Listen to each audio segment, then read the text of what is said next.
Yo, Mira, you ready? Yeah.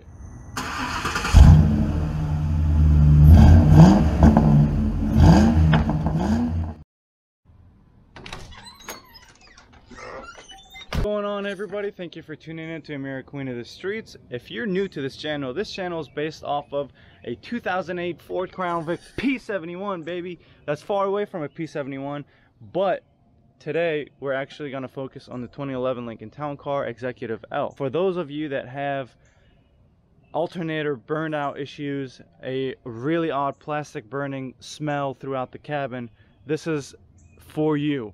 My terminal on my alternator had burnt out, so the plastic piece that sits right on the lead basically melted, and I'm going to show you exactly how to prevent that problem, and so that way it can help you avoid PCM failures, bad transmission, or just a drop in voltage, which pretty much kills everything. So stick around and enjoy the show. Okay, so if you guys can tell, you see that?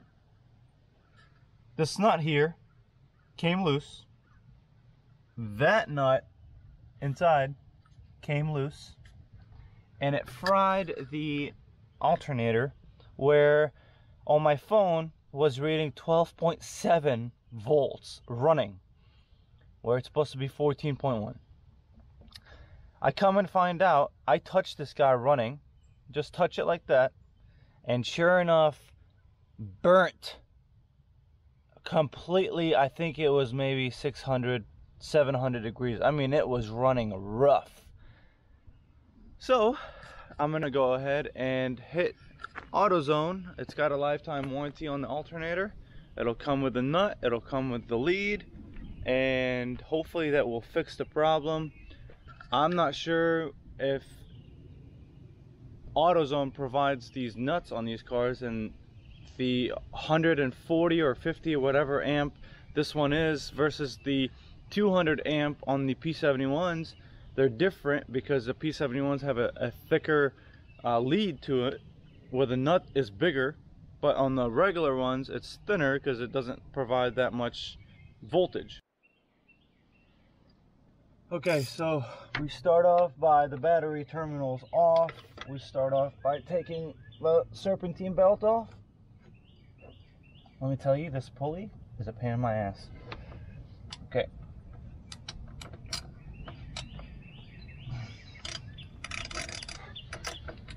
Okay, so we do that, and then this is a 12 or 13, I believe. Actually, no, the smaller one is on the outside, and the bigger one, so I think this is a 10. Yeah. Alright, so let's stake this out.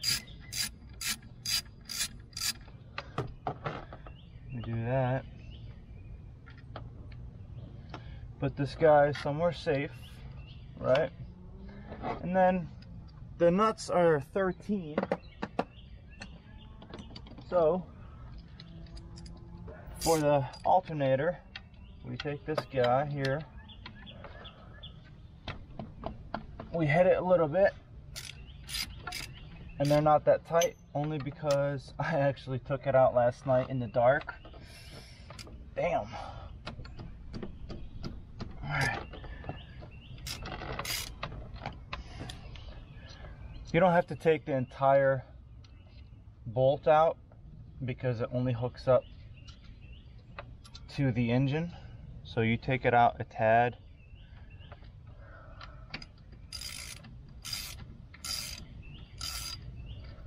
And the guy lifts off, and then you use a screwdriver, which is on the ground right now, hold on, to pry it off. Then you don't pry it off, you just hit it here and then it comes up. There you go. Boom, boom, boom, boom. We lift. And then if you want to look and see what I'm talking about, check this out. You see that black? Fried the entire thing, you guys. It smelled terrible. So Let's go to AutoZone. All right, guys, so I am getting in the car right now. I'm gonna go to AutoZone, but I'm taking the RAV4 because Amira's blocked in by the Lincoln. So we're gonna take the RAV4, go to AutoZone. The old alternator is under a lifetime warranty, so we don't get to pay for that. Woo! Save money. That's what I'm talking about, y'all. Ooh, it's a mile away. Look at that. Look at that. Good find. Oh my god, I am crushing whatever is behind me. Ah. So I just wanted to have this little conversation with you guys. I don't understand why no one knows about these cars. Did we forget about the Panther platform? The most incredible cars out there. I mean, you have the Cadillac DTS, which is a front-wheel drive unibody car. After the Lincoln town car, that's it. That was the last true American luxury car. Now you've got the new Lincolns. They're not Lincolns. I feel like they're just turbos and small engine. They're unibody, small construction bodies, and they're not like they used to be. And I don't know, it's kind of sad. But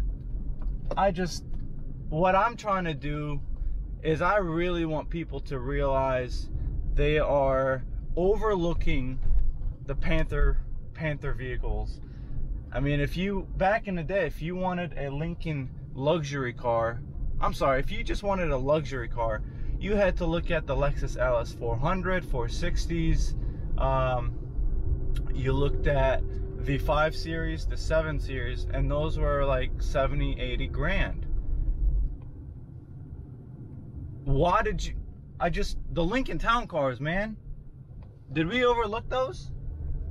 The most reliable, if you wanted a luxury car, Cadillac had the CTS and the DTS and the STS back in the day, right?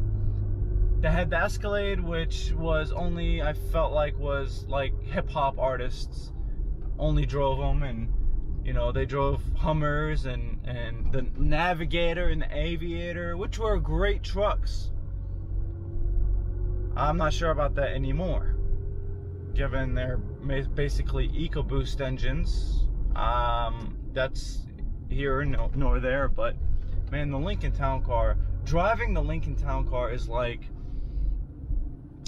driving the highest quality built vehicle that is made specifically for like a president, and you just feel like, man, you feel like Tony Soprano's driving in that car. You show up and you're like, oh, like the people that see the car driving give me the face of, that guy is very important. And that's what the Lincoln represented, the town car represented back in the day. Importance, high priority, you know, you don't mess around with whoever that's driving that car. Again, Tony Soprano, like, best car ever. I really wish I was older back in the early 2000s. I mean, if I was older, I'd be 60 right now, but I wish I was like 25 in 2000. That would have been cool. Like being around the airports, being around clubs and parties, and you know, showing up in a Lincoln Town Car as before a rideshare, as a taxi. Like, those were the cars, man. You show up in style. You hail down a Crown Vic for a taxi to go home or on a date. Like, I didn't get to experience any of that, and I think I would have loved it. I'm about to go in, and in 3, 2, 1, you're about to see a brand new alternator. Woo! How did I get that box so fast? Check it out. We got a new alternator. I'm about to toss this baby here. Good Lord, it's heavy. New alternator, new terminal. Let's see what happens now. I'm dying to find out if the alternator that was on the car previously was just bad. I did have that replaced like 5-6 months ago, so we'll see. They come with a lifetime, so let's get to work.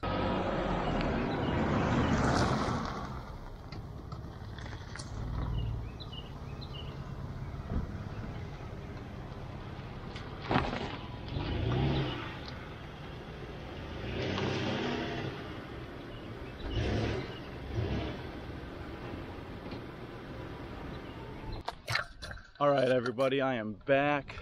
We got the alternator. Let's go ahead and pop the hood here. So, new alternator. Boom. We swap that quick. Take the nut here. Okay. All right. And now I noticed why. Where is it? This thing doesn't reach. Okay, so for this model here, this wire isn't long enough. No wonder. So what we have to do now is take this guy here and switch it to this side. Okay. So what we do here is we take this guy off. Where's my screwdriver? We take this guy off here. We take the nut, which is actually a 10.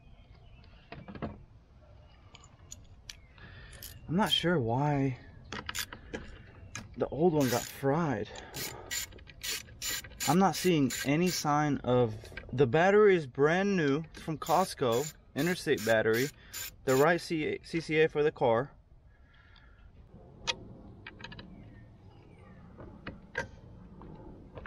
Okay. Now I see it. Now I see it. I see it.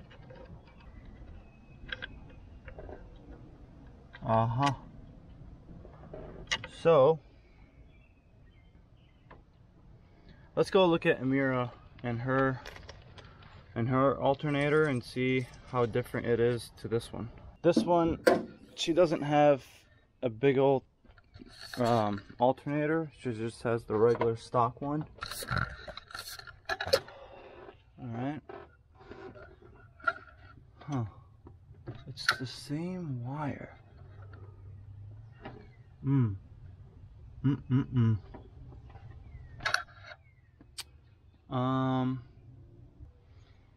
And I have this wire extended a little bit, not by much though. So this guy here sits like that.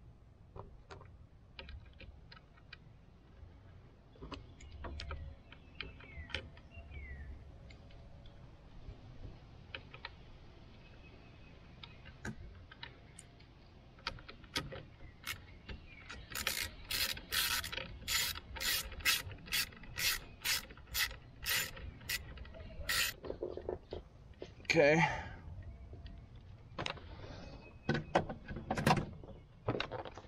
It just doesn't want to reach.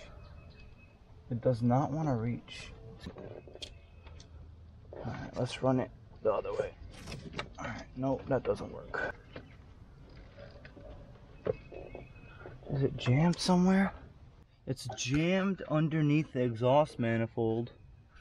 So I'm going to go ahead and pull it out, because this wire is not reaching, and that's how it sits on the alternator. Interesting. It sits this way instead of that way. Huh. Okay guys, so I went ahead and installed it. Again, another day. Amira teaches the Lincoln a lesson. So previously on what I did to Amira was I extended my own way. I extended the wire my own way to customize the fitting on this. And then the terminal here gets these two little posts, okay? So I went ahead and broke them off because this wire wasn't fitting on there, and they're just honestly plastic composites, so they're not doing anything. So I broke them off, and then I tightened down the terminal lead. Voila. Go ahead and pop this on. I did not move nor customize the terminal to the other way where it sticks out this way. So all I did was reroute the wire to my liking and fitted the terminal lead, tightened down the alternator bolts to the motor, tightened down, and we drop this guy here, and then we go ahead and put the alternator, or the serpentine belt on.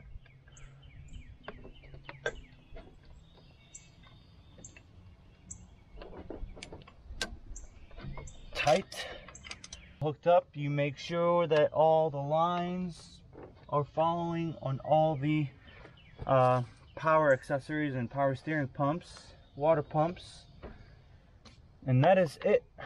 We put the rubber piece here, which broke off. I mean, it literally broke off. Put this guy here. I need tape. I'll get tape on that. There we go. All right, and then we make sure nothing pops when you put the battery on. So, oh, it's pretty good. We tighten that down. Man, what is this, New York? Honking? There we go. So, we recheck everything. The power cord is here. Terminal lead, serpentine belt, battery. If it knocks the camera down, that means it's not smooth.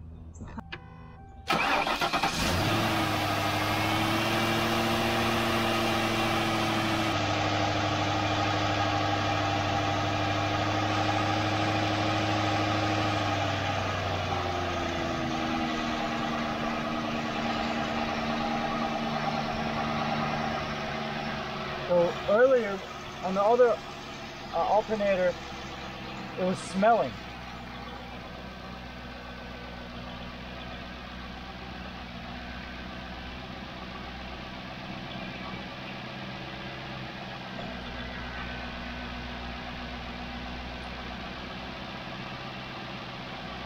Smells good. Let's wait. And if it gets hot, the rubber will get hot. I have this app on my phone. It's called Zeus. And Zeus, if you're watching this, you better sponsor this video. 14.5 volts. The control module is running at 15. Let's make sure if the wire is hot. Nope, it's good. 14.5. Battery is good. And if I scroll here, it's idling.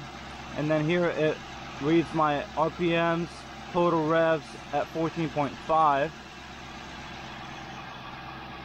This is a really handy tool. It's called Zeus. It works off of your OBD2.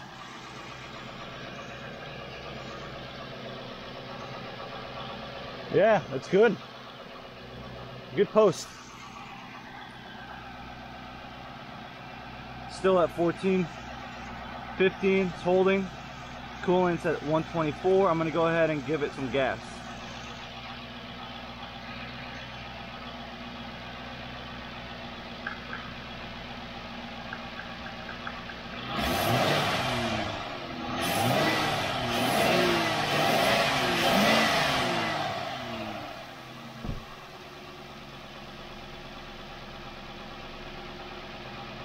Again, voltage is still at 14. It hasn't dropped whatsoever. Before this alternator replacement, it was reading 12.7, 12.3, and when I turned it off, it read 12.1. and it went up to 12.6 because the battery is practically new. Let's see this. Yeah, it's, yes, there you go. We're good. This was my video, my solution. Make sure your terminal post stays where it's at, and if the wire lead doesn't reach the alternator terminal, extend it your own way. You never know if somebody else worked on this car or worked on your car before you bought it. I'm pretty sure somebody messed around with a starter and messed up the routing of the battery, starter, and alternator lead wires. The negative sides are bolted down really well. But that's it. I hope you guys enjoyed the video. That was some great information, and make sure to like, comment, and if you have the same problem, let me know what else you did, and have a great day. Thank you so much for watching. See you later.